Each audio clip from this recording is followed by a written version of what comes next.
anxiety control, mindset, and communication psychology. Have you ever found yourself standing in a conversation and suddenly realizing that your mind has slowed down just a little? Not completely blank, not completely confused, but caught somewhere between thinking and speaking. That uncomfortable pause where you know the question has been asked, but your answer hasn't formed yet. Today we are going to talk about how to think faster and talk smarter when life puts you on the spot, not in a motivational way, not through exaggerated confidence tricks, but through a research-informed communication framework developed from psychology, neuroscience, sociology, and improvisational performance studies. Because here is something many people misunderstand. The biggest obstacle to spontaneous communication is not intelligence. It is pressure. When people are asked unexpected questions, their brain begins performing three tasks at once. It tries to evaluate what is being asked, predict how the listener will react, and generate the perfect response simultaneously. This cognitive overload slows thinking speed and increases anxiety. And that is where the body enters survival mode. You may notice physical signals like dry mouth, accelerated heartbeat, sweating, or voice instability. These are not signs that something is wrong with you. They are natural fight or flight. Response is triggered when your brain interprets social pressure as a potential threat. So how do high-level communicators control this? The first practical method is controlled breathing. Before speaking in a high-pressure situation, take a deep diaphragmatic breath. Make your exhale approximately twice as long as your inhale. 2 or 3 cycles of this breathing pattern can significantly reduce rapid heart rate and stabilize vocal delivery. Think of this process as preparing your body, so your mind can focus on meaning rather than survival signals. Here is something interesting. You may not expect, you do not need to eliminate anxiety completely to communicate well. Professional speakers, interviewers, and even experienced leaders still feel nervous before speaking. The difference is not the absence of anxiety. The difference is their ability to manage it. Some people experience dry mouth when nervous. If you know you are entering a situation where spontaneous speaking may be required, drinking warm water or using a lozenge beforehand can help reactivate saliva production. If you blush or feel excessive warmth, holding a cold object in your palm can reduce physiological arousal because the hands function as thermal regulation points. But anxiety management alone is not enough, because many people make another mistake. They try to be perfect when they speak. And perfectionism is often the enemy of spontaneous clarity. So here is a counterintuitive idea. You do not need to produce the best possible answer the moment a question is asked. You need to allow yourself permission to start with a good enough response. I call this principle maximizing mediocrity to achieve clarity. It sounds strange at first, but think about how your brain works under pressure. If you are constantly evaluating every word while speaking, you are dividing your mental resources between production and judgment. This reduces cognitive bandwidth. By allowing yourself to simply respond rather than perfect every sentence, you give your brain more freedom to operate naturally. Communication is not about winning a moment of intellectual competition. It is about maintaining connection while expressing meaning. Opportunity mindset, listening intelligence, and structural thinking. Let's move to something deeper. Many people are afraid of spontaneous communication because they view questions as threats. If someone asks a challenging question, they begin preparing defensive arguments before fully understanding what is being asked. This reaction reduces communication quality. There is a more powerful alternative. Treat every question as an opportunity to connect. In improvisational communication, there is a famous principle known as yes, and it does not mean you must agree with everything. It means you first search for shared ground before presenting your perspective. Even in disagreement, communication becomes stronger when conversation begins with connection rather than contradiction. There are 3 powerful thinking tools that help maintain this mindset. The first is the not yet philosophy. If something does not go the way you want during communication, it does not mean you are permanently incapable of doing it well. It simply means the skill is still developing. The second is the next play principle borrowed from sports psychology. Athletes are trained not to dwell on mistakes while the game is still continuing. If you miss a shot in basketball, you immediately focus on the next movement rather than replaying the error in your mind. In conversation, this means you should not mentally replay small mistakes while speaking. The third is the missed take concept.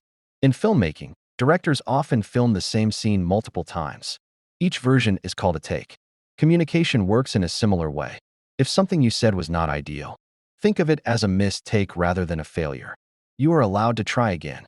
Now let's talk about one of the most underestimated skills in communication: listening. Most people believe communication is about speaking well. In reality, communication begins with listening well. Many individuals listen only enough to prepare their response.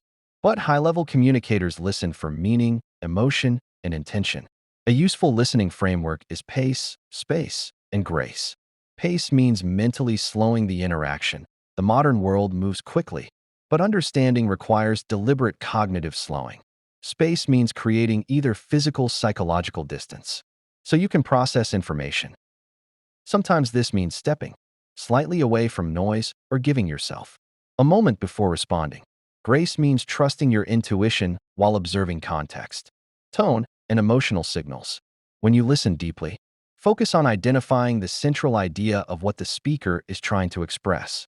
You can use two powerful response techniques: ask clarifying questions or paraphrase the message. Paraphrasing means summarizing the core meaning of what you heard and presenting it back to the speaker.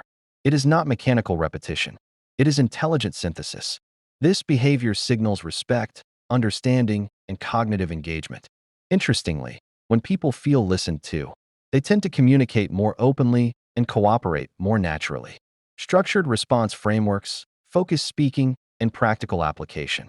Now let's discuss how to actually respond when you are placed in the moment. The human brain is not naturally designed to process long, unstructured lists of information during communication. That is why structure matters. Structure acts like a cognitive map for your audience. It prevents you from wandering from one idea to another without direction. Imagine a tour guide walking backwards while speaking to a group. If the guide suddenly changes direction without warning, people may become confused or disconnected from the journey. Communication works the same way. A simple but extremely effective response structure is the what, so what, now what model. Start with what your idea or observation is. Then explain why it matters to the listener. Finally, describe what should happen next. This structure is powerful because it organizes information into a beginning, middle, and forward-looking conclusion. It is widely useful in interviews, feedback conversations, presentations, and casual discussion. Another spontaneous communication tool uses four-sentence starters. What if you could? So that. For example, and that's not all. This method is especially effective when explaining opportunities, products, or ideas because it keeps the message concise while maintaining narrative momentum. But there is one final principle that separates average communicators from exceptional ones: focus.